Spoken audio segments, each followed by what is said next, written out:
Good day, folks, and welcome to another edition of Lumberjack Logic. I'm your host, Neil Johnson, with a complete bombshell report on the judge that tried to turn the planes around that were over international waters, deporting Tren de Aragua gang members to prisons in El Salvador and Honduras, which was a masterstroke by Stephen Miller and the White House team to get those flights over international waters before the judge could make that erroneous ruling. But the issue we have now is direct connections to the benefits of not having those people sent back home. This is an absolutely wild report. I want to mention, though, I'm so excited. I've got a new sponsor, and that's Birch Gold, folks. You do not go out and buy a life jacket when the boat is already sinking, and you don't buy gold when the economy crashes, okay? Clearly, others are heeding this advice. Folks, we just saw gold close at over $3,000 an ounce for the first time. The company I trust to diversify to these physical gold and silver assets, precious metal assets, is Birch Gold. Okay, it's where I buy my gold. Here's a 5-star review. They said knowledgeable, helpful, non-pressure. That's what you get at Birch Gold, and that's why I'm endorsing them. So get your free info kit by texting Lumberjack to 989898. Again, that's text Lumberjack to 989898. There's no obligation, folks. It's just useful information. They have an A+ rating from the Better Business Bureau and countless 5-star reviews. Again, text Lumberjack to 989898 and let the experts at Birch Gold help you diversify into gold and silver. So this report comes from Laura Loomer. Exclusive.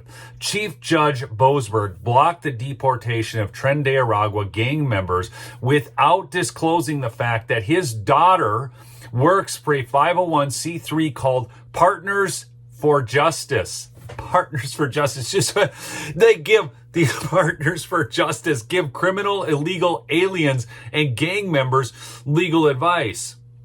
Okay, now as you look at this, you can see in these pictures here, it's a she, her, just so you're all aware.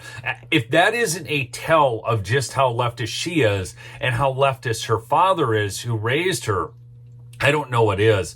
The daughter's name is Catherine Boasberg. She is currently working for Partners for Justice. She helps coordinate and administer grant activities, ensuring compliance and supporting the delivery of capacity building programs to strengthen nonprofit infrastructure. The judge's daughter also focuses on criminal defense and advocacy as an employee for Partners for Justice. Partners for Justice, get this, is an organization that derives 76% of its funding from government grants. Yet they will call themselves an NGO, folks. But if you cut off 76% of their funding, believe you me, they're going under. Completely. They can't survive without that. So are they really a non-governmental organization when they're receiving 76% of their funds from the government? Oh, it gets worse. They have an impact statement supporting those in need, transforming the system. Partners for Justice is transforming public defenders into a robust network of dynamic, people-centered service centers to reduce incarceration. They want to reduce the incarceration of these people. The criminal, illegal aliens who are in here causing all this mayhem, raping, pillaging, as it were. This is unreal. Increase equity and positively impact the lives of those harmed by cycles of incarceration, poor health, and poverty. Since 2018, they have connected thousands of people with stabilizing services and eliminated an estimated 5,000 years of jail and prison time compared to maximum exposure. So what they are bragging about is that through their criminal defense network, okay, they're actually defending the criminal illegals who are here and have reduced incarceration time by an estimated 5,000 years. That's their great claim to fame, folks. Partners for Justice strongly opposes mass deportations and legislation targeting members of criminal gangs and have been a vocal critic of the Lake and Riley Act. Again, if you cannot get behind criminal illegals being prosecuted when they go out, I mean, what happened to Lake and Riley should never happen again. Okay, so check out this screenshot that Laura Loomer had gathered from Emily Galvin Almanza. This, again, is the judge's daughter's employer. And she said, that was rightly quick. Trump administration live updates. Judge orders halt on deportation of Venezuelans under wartime law.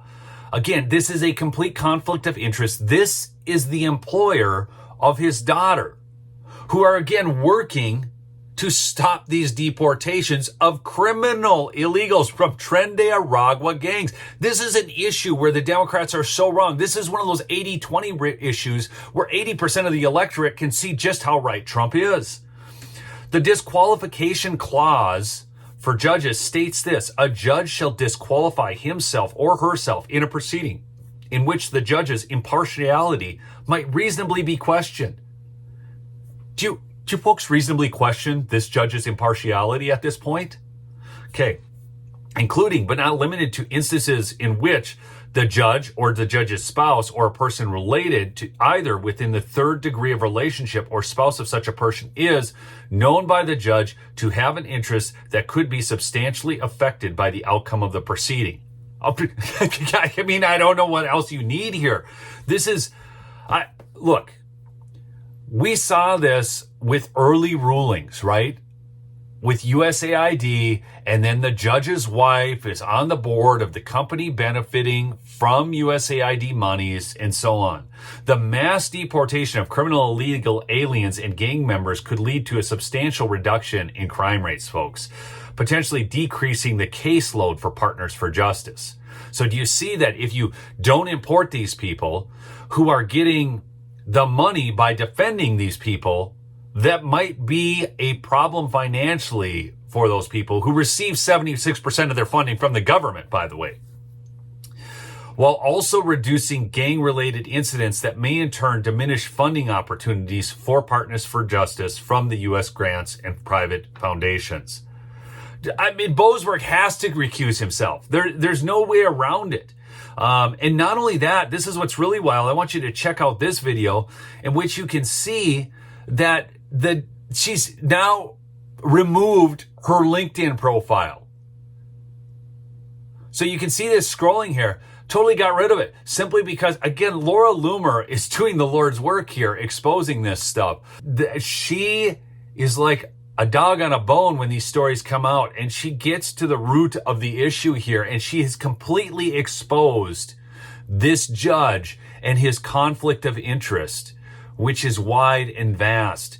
And remember, Stephen Miller used this technique, whatever I want to say, to get those flights over international waters so the judge's ruling would not apply.